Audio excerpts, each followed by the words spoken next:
عرض کرنے لگے یا رسول اللہ گھوڑا کیا کہتا ہے؟ ہم نے تو آپ کے کہنے پہ اللہ پہ گواہی دے دی ہے، اب مجھے بتائیے میں نے اللہ سے ملنا میں کہاں جاؤں؟ حضرت آدم علیہ السلام نے اس کی مالک میں جو اوپر طواف کا مزہ مجھے ملتا تھا نا وہ زمین پر نہیں ہے، فرمایا بیت المعمور کے بالکل نیچے خانہ کعبہ تعمیر کرو، اس میں تم اور تمہاری اولاد عبادت کریں گے۔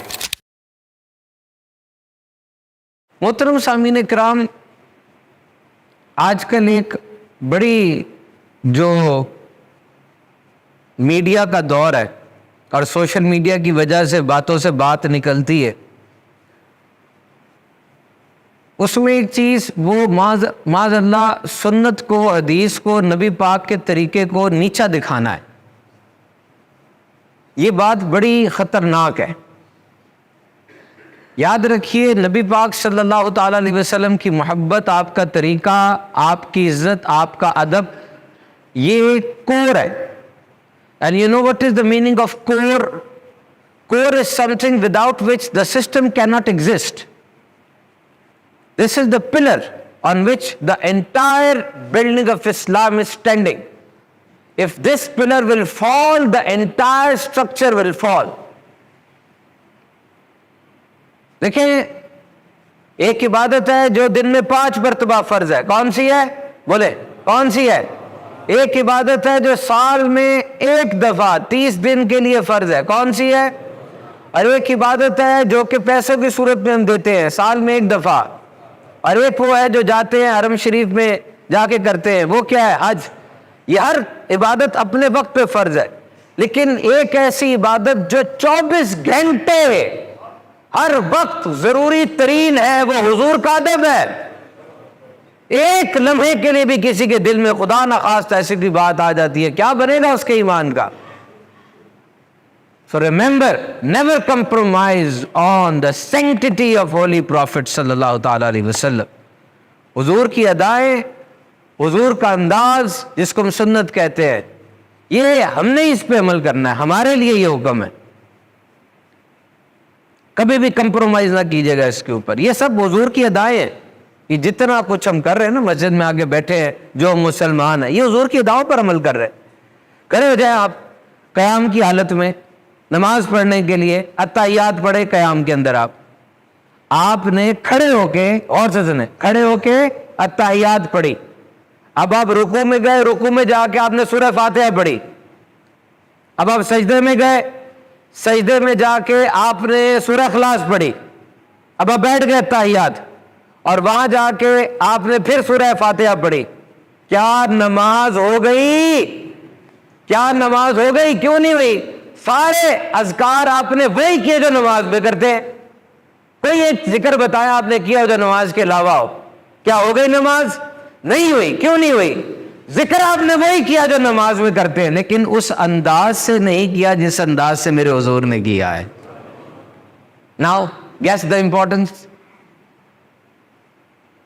جب صحابہ سے کہا صحابہ نماز آ گئی ہے، فرض ہے، پڑھنی ہے، صحابہ نے کہا حضور نماز کیا ہوتا ہے؟ میں تو پتہ نہیں ہے۔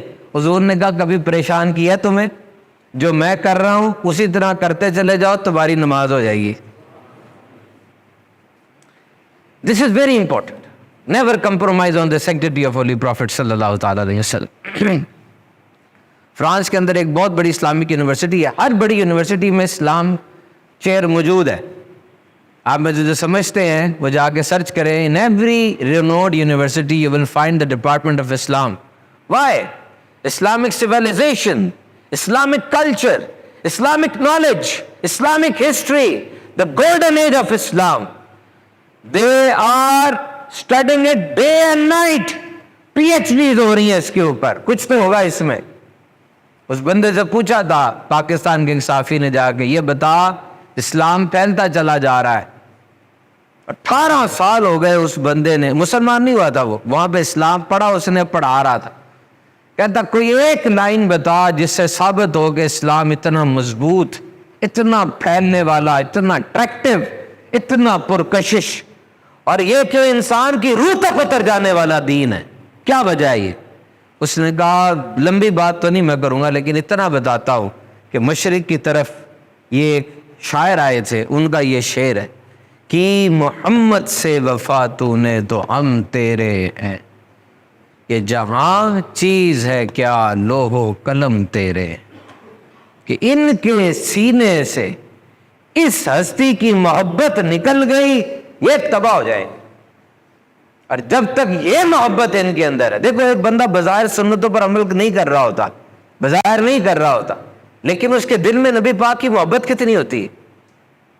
معاذ اللہ کوئی ایسا انسان ہو، بدبخت ہو، جو کہ حضور کی شان میں گستاخی کرے۔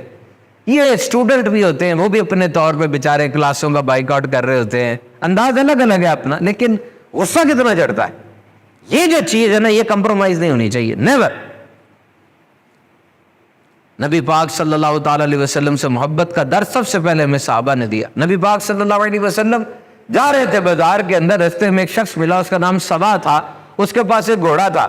نبی پاک صلی اللہ علیہ وسلم کو گھوڑا پسند آ گیا، آپ نے بارگیننگ کی، گھوڑا خرید لیا، کہا گھوڑا مجھے پسند آ گیا، نہیں رکنا، میں گھر سے پیسے لے کر آتا ہوں۔ ادھر اس کو ٹھہرایا، حضور چلے گئے، گھر جا کے حضور پیسے لے کر آئے۔ اب پیچھے اس کو ایک اور گاہک ملا، وہ کہتا ہے یار گھوڑا بڑا اچھا، مجھے بیچ دے۔ کہا وہ تو میں مسلمانوں کے نبی کو بیچ چکا ہوں۔ کہا جھوٹ بول دینا، جھوٹ بول دینا، مجھے زیادہ میں بیچ دے۔ ان سے کہنا گواہ کوئی تھا؟ جب وہ کہیں گے گواہ نہیں تھا تو ویسے ہی سارا کام فارغ ہو جائے گا، تو مجھے بیچ دے۔ اس کو لالچ آ گئی، اس نے بات کر لی۔ جب نبی پاک صلی اللہ علیہ وسلم تشریف لائے، حضور نے کہا گھوڑا دے، یہ پیسے لے۔ کہا میں نے تو وہ گھوڑا بیچا ہی نہیں۔ نبی پاک صلی اللہ علیہ وسلم نے فرمایا تیرے سے بات ہوئی ہے، ابھی ڈیل ہوئی ہے۔ اب جب بات بڑھی تو لوگ اکٹھے ہونے لگے، ہجوم آ گیا۔ اب آپ کو پتا ہے ہجوم کا ایک پریشر ہوتا ہے۔ اب وہ نہیں چاہتا تھا بات ہجوم کے اندر جائے، کیونکہ اس کو پتا تھا کہ صادق بھی یہ ہے، امین بھی یہی ہے، کوئی ان کو تو کچھ کہے گا نہیں۔ وہ کہتا دیکھیے حضرت، آپ کی شریعت کے اندر اگر ایسا مسئلہ بن جائے، کوئی تنازع بن جائے بارگیننگ میں، سودے پہ، تو کیا ہوتا ہے؟ حضور نے فرمایا جو مدعی ہے، دعویٰ کرنے والا ہے، وہ گواہ لائے گا، اور دوسرا بندہ جو قسم اٹھائے گا۔ وہ کہتا ٹھیک ہے، پھر آپ دعویٰ کر رہے ہیں کہ آپ نے مجھ سے خریدا، گواہ لے کر آئے۔ اب تو خود تو وہ جھوٹ بول ہی چکا تھا، اس نے کہا میں تو قسم اٹھا لوں گا۔ اس سے پہلے کہ بات آگے بڑھتی، اسی مجمع میں حضرت خزیمہ رضی اللہ تعالیٰ عنہ موجود تھے۔ آپ نے کہا کیا بات ہے؟ گواہ چاہیے؟ میں گواہی دیتا ہوں کہ نبی پاک نے اتنی قیمت تو تجھے گھوڑا لیا ہے۔ اس نے کہا ٹھیک ہے۔ جب گواہی آ گئی، پیسے تو اس کو ملنے تھے جو کہ لیگل تھے، پیسے اس کو مل گئے، ہجوم چھٹنے لگا۔ نبی پاک نے بلایا خزیمہ کو، کہا ادھر آ خزیمہ، تو وہاں موجود ہی نہیں تھا، تو نے کیسے گواہی دے دی؟ حضرت خزیمہ بن ثابت رضی اللہ تعالیٰ عنہ کا جواب سنیے۔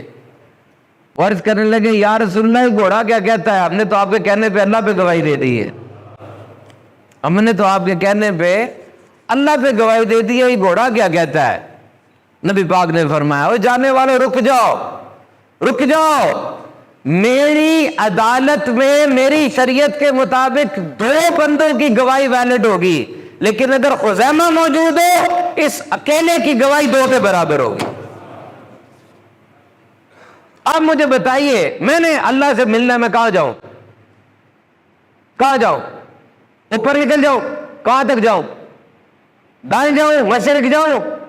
کہاں جاؤں؟ میرا رب ہے، میں نے اس سے ملاقات کرنی، کہاں جاؤں؟ نیچے چلا جاؤ، ڈیپ ڈاؤن۔ دنیا کا سب سے گہرا مقام کون سا ہے؟ ماریانا ٹرینچ، چیلنجر، یہ ساؤتھ امریکہ کے پاس ہے ماریانا ٹرینچ، مور دین 36,000 ڈیپ ہے وہ۔ اور کولا ڈیپ ہول، یہ رشیا نے ایک سوراخ بنایا تھا کوئی ایکسپیریمنٹ کے لیے، وہ اتنا گہرا تھا، اتنا گہرا تھا کہ ماؤنٹ ایوریسٹ سے بھی زیادہ گہرا تھا وہ اس کی اونچائی سے، اور ماریانا ٹرینچ سے بھی زیادہ گہرا تھا۔ بعد انہوں نے بھر دیا تھا اس کو، کوئی ایکسپیریمنٹ تھا۔ وہاں چلا جاؤ، مل جائے گا رب مجھے وہاں پہ۔ کہاں جاؤ؟ رب تعالیٰ قرآن میں فرماتا ہے پیارے، یہ میرے بندے تیرے پاس آ گئے، ان کو بتا دے رب دور نہیں، رب قریب ہے۔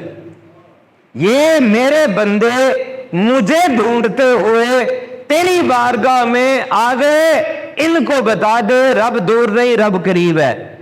اور علماء اس کی تفسیر یوں فرماتے ہیں کہ ان کو کہہ دو کہ یہ جو آپ تک آ گئے اپنے رب تک آ گئے، ایک ہی رستہ ہے، صراط مستقیم ایک ہی ہے۔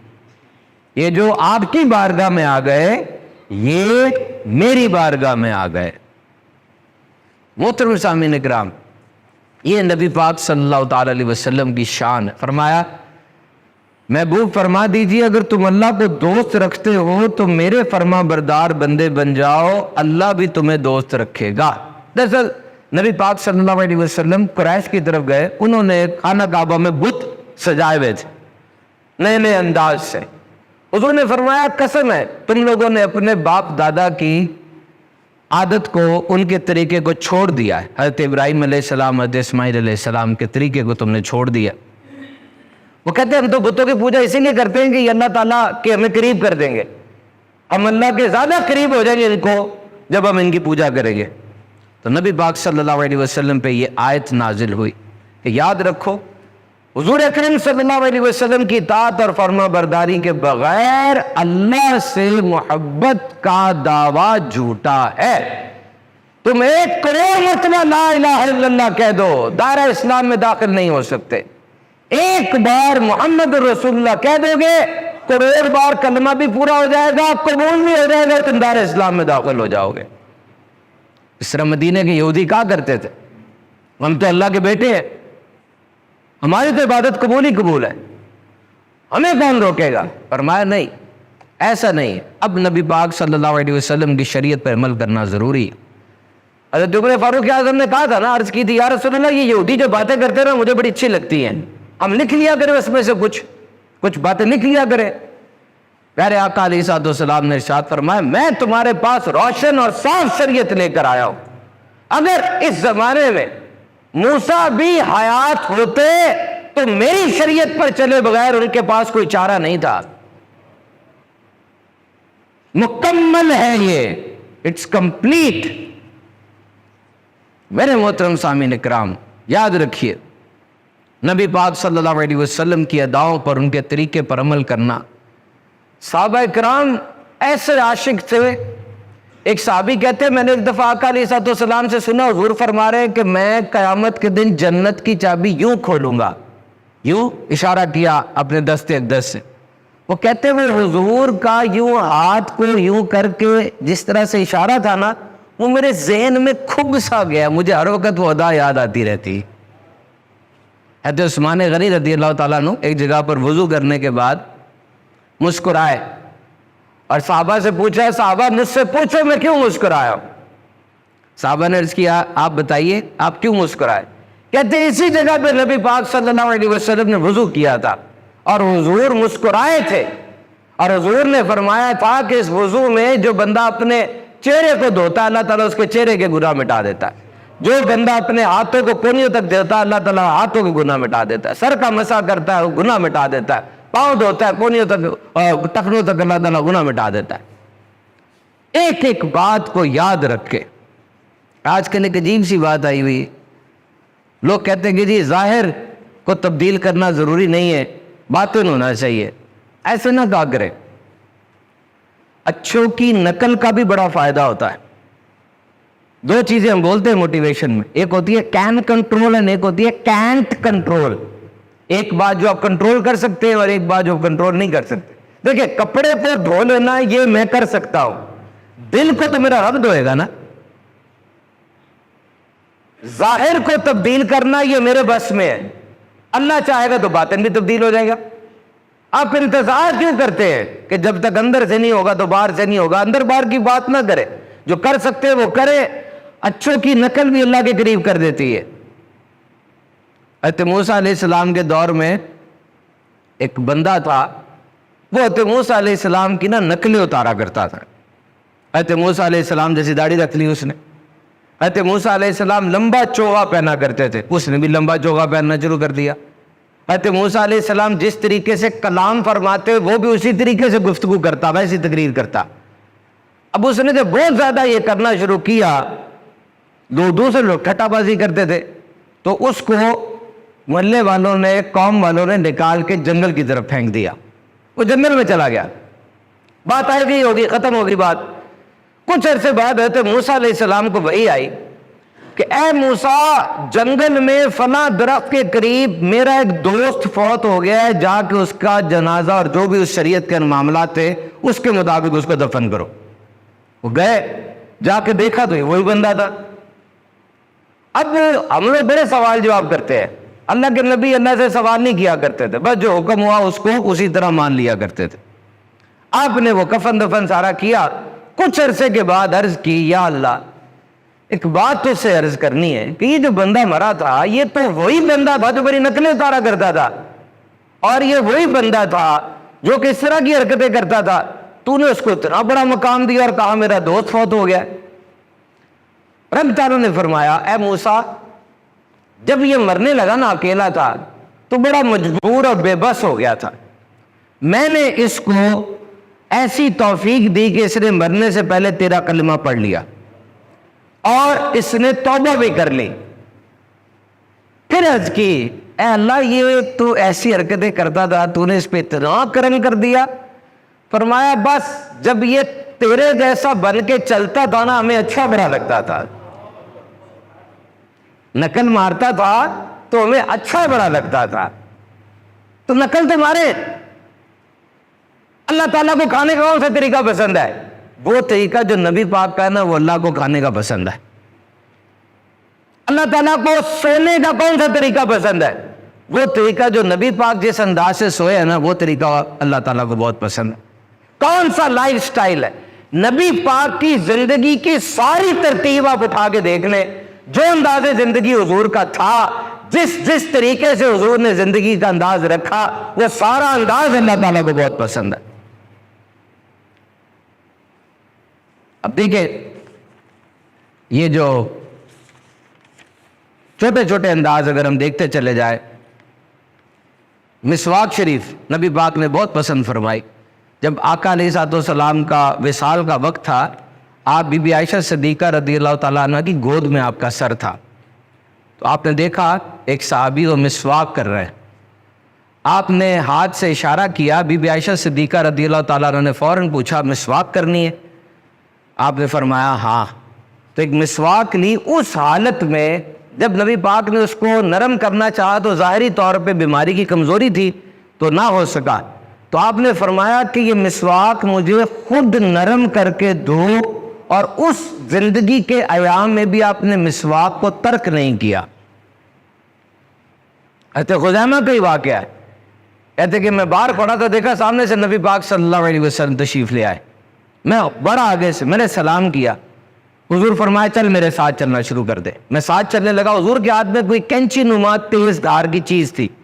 آگے درخت کے پاس رکے، حضور نے دو مسواکیں اتاری، ایک ٹیڑھی تھی ایک سیدھی تھی.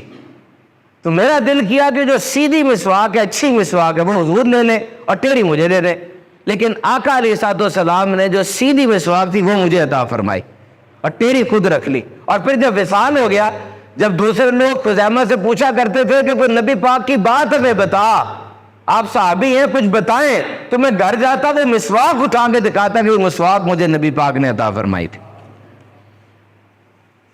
آج لاکھوں لاکھ مسلمان وہ حج کرنے وہاں پر موجود ہیں. وہ بھی پیارے آقا علیہ السلام کی ادائیں ہیں. حج کیا ہے؟ آپ غور کریں، حج کیا ہے؟ یہ اللہ تعالیٰ کے نیک بندوں کی نقل اتارنا ہے. نقل اتارنا نا. جیسے تکبیر تشریق ہے، اللہ اکبر لا الہ الا اللہ واللہ اکبر اللہ اکبر للہ الحمد. یہ کیسے آئی؟ یہ 9 ذی الحج کی فجر سے لے کے 13ویں ذی الحج کی عصر تک 5 نمازوں کی فرض نمازوں میں یہ جو جماعت اولیاء کے ساتھ ادا کی گئی یہ پڑھنا واجب ہے. اب یہ کیا ہے؟ جس وقت حضرت ابراہیم علیہ السلام حضرت اسماعیل علیہ السلام کی گردن پہ چھری چلانے لگے، اس وقت اللہ کے حکم سے حضرت جبریل وہ بینڈا لے کر دمبا لے کر آ رہے تھے. انہوں نے وہاں سے دیکھا کہ چھری چلانے لگے تو وہاں سے الرٹ کیا، بتایا، اطلاع دی اللہ اکبر کہ وہ چکنے ہو جائے، الرٹ ہو جائے. حضرت ابراہیم علیہ السلام نے جب دیکھا کہ مینڈا آ رہا ہے، ان کو فوراً پتہ چل گیا کہ قربانی قبول ہو گئی اور آزمائش کا وقت ختم ہو گیا ہے. انہوں نے خوشی سے آگے سے کہا لا الہ الا اللہ واللہ اکبر. اور جب یہ دونوں کی کنورسیشن حضرت اسماعیل علیہ السلام نے سنی، انہوں نے کہا اللہ اکبر وللہ الحمد. اللہ کے نیک بندوں کی ادائیں ہوئی. قیامت تک کتنے لوگ پڑھتے ہیں؟ یہ اللہ کے نیک بندوں کی ادائیں. حضرت ابراہیم علیہ السلام نے حرم کعبہ بننے سے پہلے حج کر لیا تھا. یہ حضور کی بعثت سے 3000 سال پہلے حج ہوا ہے، کیونکہ خانہ کعبہ یہ علم و عرفان کا مرکز رہا ہے. ہمیں سب سے پہلی عمارت جو بنی وہ یہ خانہ کعبہ کی عمارت. جب حضرت آدم علیہ السلام کو اللہ تعالیٰ نے بنایا تو فرشتوں نے عرض کی مالک تو ہم تیری عبادت کے لیے کافی ہیں, یہ دنگا فساد کرے گا انسان زمین پہ جا کے. اللہ تعالیٰ نے فرمایا جو میں جانتا ہوں تم نہیں جانتے. فرشتے بہت شرمندہ ہوئی ہے سن کر, اور انہوں نے پھر عرش کا طواف کیا. تو اللہ تعالیٰ نے فرمایا, اللہ تعالیٰ کو یہ ادا پسند آئی, اللہ تعالیٰ نے عرش کے نیچے بیت المعمور ایک کعبہ بنایا فرشتوں بار کا, اس کے گرد طواف کیا کرو. اور روزانہ 70,000 فرشتہ طواف کرتا ہے, جو ایک بار کر لیتا ہے پھر نہیں آتا.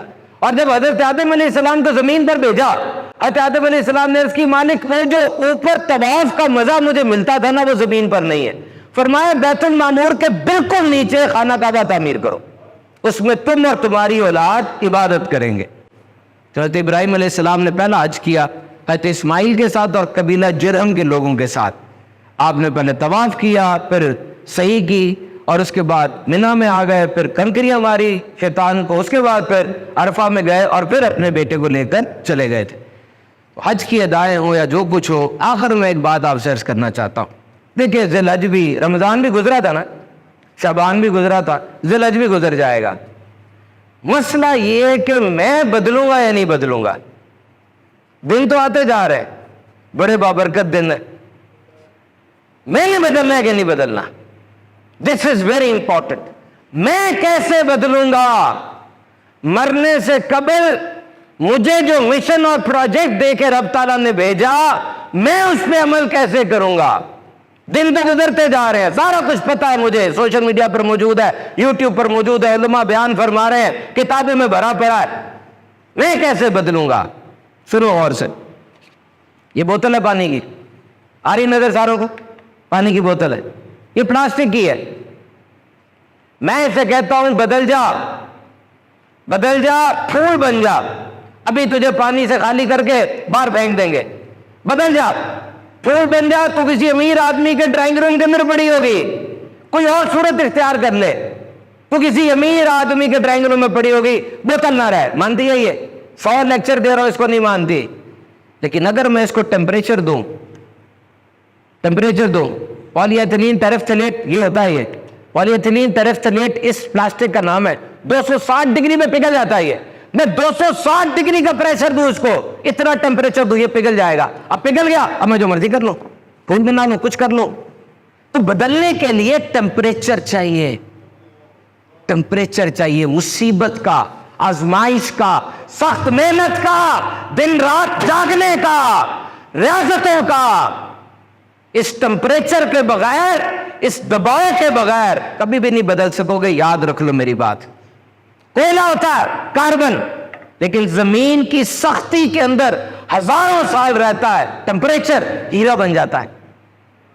یہ لکڑی ہے, کچھ بھی نہیں ہے. اس کو بسولے سے رگڑو, رندے سے چیرو, کیل ٹھوکو, اب یہ بڑا زبردست صوفہ بن کے تمہارے ڈائننگ روم میں آ جائے گی. قدرت کا اصول ہے. ٹیمپریچر بڑھے گا, ریاضت, سخت محنت میں رہو گے تو اب تبدیل ہو جاؤ گے. تو تبدیل ہونا ہے, اٹھو, خود سے کوشش کرو.